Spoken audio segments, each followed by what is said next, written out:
هاوین کە هات ئیدی ململانەی خولەکانی بەهێزکردنی ئاستی قوتابیان گەرم دەبێت. ڕێکخراوەکان بەشێکیان بە ئامانجی کار و کەسابەت و لە بەرامبەر بڕێک پارە مامۆستا و قوتابیان لە دەوری خۆیان کۆ دەکەنەوە. ئەم مامۆستایانەش هاتوون خۆبەخشانە ئەوەی لە توانایاندا هەیە خزمەتی قوتابیانی دەڤەرەکەیان بکەن، بەتایبەتی ئەو قوتابیانەی توانای مادیان کەمە و ناشکرێت لەبەر جیاوازی چینایەتی لە خوێندن و زانست بێبەش بن. ئامانجی ئێمە لەکردنەوەی ئەو خولە تەنیا ئەوەیە کە هاوکاری کەسانی کەم دەرامەت بکەین، ئەو قوتابیانەی کە ناتوانن بۆی خراپی باری ئابوووریانەوە بچن بەشداری لە خولە پەیمانگە بە پارەکەم بکەن. ئەم خولە ڕێژەی مامۆستایان تێدا بە میلاک و وانەبێژ نزیکەی 90 مامۆستامان هەیە و ژمارەی قوتابیان بەشدار بوو لە قۆناغی یەکتانەوە نزیکەی 900 قوتابیمان هەیە و سەرجەم قۆناغەکەم واتە قۆناغی یەکتانەوە و سەرجەم بابەتە ئەساسەکان تێدا دەخوێندرێن. ئەو ئامانجانەی کەم خولەی بۆ کراوەتەوە یەکێک لە زۆر ئامانجە گەورە و پەروەردەیەکانە کە بریتیە لەوەی کە ئەو منداڵانەی لە مەکتەب تەواو بوونە بۆی لە کۆڵان نەسوڕێنەوە، بۆی کە کاتەکەیان بە فیڕۆ نەچێ بە مۆبایل و بە ئایپات و بە کۆمەڵشتی لاوەکیوە ئەم خولە هاتووە سەرقاڵان بکات دووبارە بە عیلم و زانست و زانیاری و ئەو کات و ئەو فەراغیان بۆ پڕ بکاتەوە. یەکێک لە ئامانجە پەروەردەیەکان کە ئامانجێکی پیرۆزە.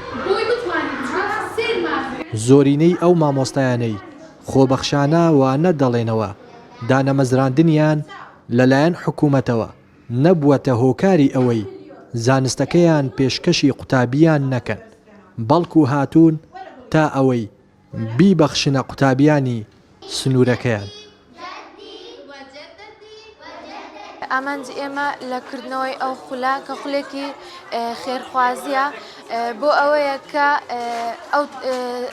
ئەو خێزانانەی کە کەم دەرامەتن یانیش ناتوانن کە بچنە مەکتەبێکی ئەهلی بڕەپارەیەکی زۆر بە خولێک بدەن بۆ ئەوی تەلەبەکان زیاتر فێرزانیاری بن.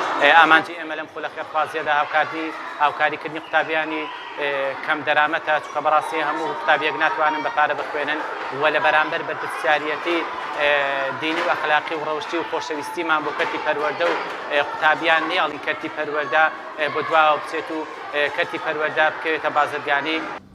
لە شوێنی وتنەوەی خولەکانیش بەڕێوەبەری بەشێک لە قوتابخانەکان وەک هاوکاریەک دەرگایان بەڕووی ئەم گروپە مامۆستایەدا کردووەتەوە.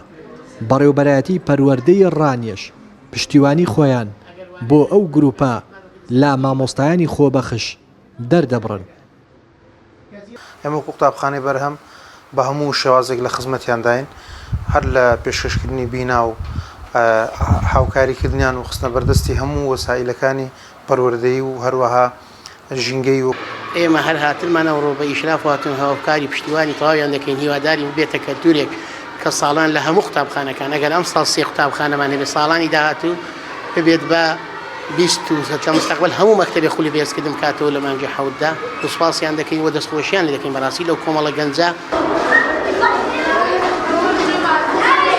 ئەم هەنگاوەی مامۆستایانی خۆبەخش زیاتر قوتابیانی خۆشحاڵ کردووە بەوەی بێ بەرامبەر بوونی ئەم خولە بارگرانی مادی لەسەر شانی ئەوان هەڵگرتووە. دەستخۆش لە مامۆستایەکان دەکەین کە ئێمە فێرکردو سوودی لێگرتوونە هیچ بڕەپارەیەکی نادەین، ئێمە زۆر دەستخۆشیان لێ دەکەین. سوودی زۆر بۆ ئەم خولەشتی زۆر باش فێر بووینەوە لەگەڵ ئەوەشدا خولەکە بێ بەرامبەرە دەستخۆشی لە مامۆستاکان دەکەین و هەموو دەرسەکانمان بێ بەرامبەر پێدەڵێن بەڕاستی دەستخۆشی لەو مامۆستا بەڕێزانە دەکەین کە بێ بەرامبەر دەستمان پێدەڵێن. زۆر باشە چەپڵێک بۆ لێرە. ئەو مامۆستا خۆبەخشانە کە ژمارەیان نزیکەی 90 مامۆستایە لە سنووری ڕاپەڕین با شێوەیەکی خۆبەخش لەسەر ئەرک و باخەڵی خۆیان خول و دەورەی هاوینەیان بۆ نزیکەی 1000 قوتابی و فێرخواز کردووەتەوە. هەر پرۆژە و کارێک کە زانست و زانیاری ڕوون و دروستی لە خۆ گرتبێت و بێ بەرامبەریش پێشکەشی خەڵک بکرێت ئەوە ئامانجەکەشی ڕوونە کە جگە لە خزمەت و خەمی کۆمەڵگا هیچی تر نییە. لادەڤەری ڕاپەڕینەوە ڕێناس ئەرسەلان تایبەت بە پەیامی ڕۆژ.